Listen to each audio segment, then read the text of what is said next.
لا الہ الا اللہ محمد رسول اللہ۔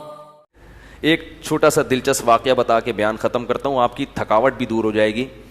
نفحۃ العرب ایک کتاب ہے عربی ادب کی، اس میں ایک واقعہ لکھا ہے کہ ایک آدمی نے، عرب میں نا یہ دستور تھا کہ شاعری کے ذریعے اپنے باپ داداؤں کا مقابلہ کرایا کرتے تھے، یعنی اپنے باپ داداؤں کو اچھا ثابت کرتے تھے کہ میرے ابا ایسے، وہ کہہ رہے ہیں میرے ابا ایسے، شاعری میں اپنے ابا کے فضائل بیان کرتے، ان کی سخاوت، ان کی بہادری۔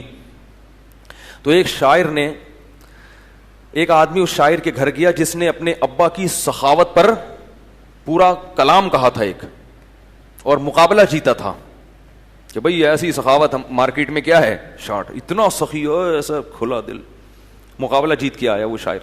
تو ایک آدمی اس شاعر کے گھر گیا تو دیکھا کہ ایک بوڑھا آدمی، داڑھی ہے اس کی، بکری کا دودھ نکال رہا ہے اور ڈائریکٹ منہ میں دھار مار رہا ہے۔ کیا کر رہا ہے؟ ڈائریکٹ منہ میں دھار مار رہا ہے۔ تو اس نے بولا یار ان سے بولو برتن میں نکال کے پی لیں، ڈائریکٹ منہ میں دھار کیوں مار رہے ہیں؟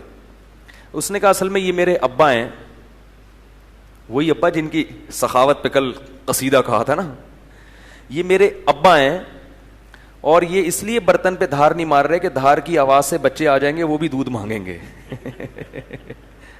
کنجوسی کا یہ عالم ہے کہ ڈائریکٹ اس کنجوس ترین باپ جو اپنے بچوں کو دودھ نہیں پلا رہا کہ کہیں شور کی آواز، اتنی ٹینشن سے دودھ پی رہا ہے تو شور، اس کے سخاوت کا شاعری میں مقابلہ ہوا اور ایوارڈ جیتا ہے۔ یعنی ایوارڈ سے اس زمانے میں جو بھی کہ بھئی بہت واہ واہ ملی یا کچھ بھی تھا، یہ ہوتا ہے۔ ایک کنجوس تھا، وہ جو ہے نا اپنے گھر میں، اس کے بچے کہہ رہے تھے ابا دیسی گھی دیسی گھی، وہ دیسی گھی کنجوس کہاں کھلائے گا۔ ایک دن لے آیا، جب گھی کا ڈبہ لے کر آیا تو اس نے بچوں سے کہا دیکھو ڈبے سے لگا لگا کے کھاؤ، اس پہ بھی چکنائی لگی ہوتی ہے نا گھی، جب یہ چکنائی ختم ہوگی پھر ڈبہ کھلے گا۔ اور بچے روزانہ صبح اٹھ کے نا روٹی اس ڈبے سے رگڑ رگڑ کے کھا رہے ہوتے تھے۔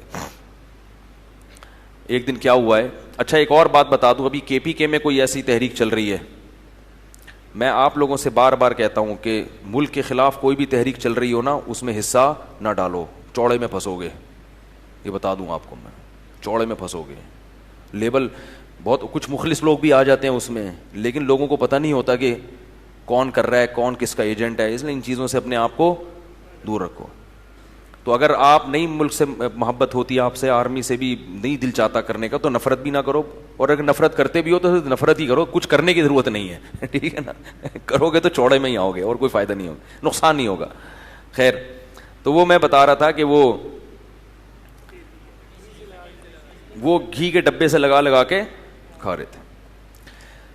اب اس کو کہیں سفر پہ جانا پڑ گیا، اس نے کہا یار ایسا نہ ہو کہ ختم ہی ہو جائے، تو اس نے وہ ڈبہ جو ہے الماری میں رکھ دیا اور باہر سے تالا لگا دیا کہ بھئی کہیں ایک دم زیادہ نہ استعمال کر لیں۔ سفر سے جب واپس آیا تو بچوں سے پوچھا کہ بیٹا گھی تو نہیں استعمال کیا؟ انہوں نے کہا ابا ہم الماری سے لگا لگا کے کھاتے تھے۔ وہ بھی تو کنجوس کے بچے تھے نا، ہم کیا کرتے تھے؟ الماری سے لگا لگا کے کھاتے۔ اس نے ایک تھپڑ مارا، بولا بے شرمو، کبھی گھی کے بغیر تمہیں گزارا، چند دن گھی کے بغیر گزارا نہیں کر سکتے تھے؟ تو ایسے ایسے کنجوس لوگ ہوتے ہیں، اور سخاوت کیا شاعری میں مقابلہ ہوتا ہے، اور کیا انعام جیت کے آتے ہیں۔ تو یہ ہے شاعری۔ تو اللہ فرما رہے ہیں کہ میرے حبیب صلی اللہ علیہ وسلم کی کلام میں تضاد نہیں ہے، جو کہتے ہیں پہلے اس پر خود عمل کرتے ہیں۔ اللہ تعالیٰ سمجھنے کی، عمل کی توفیق عطا فرمائے۔ وما علینا الا البلاغ۔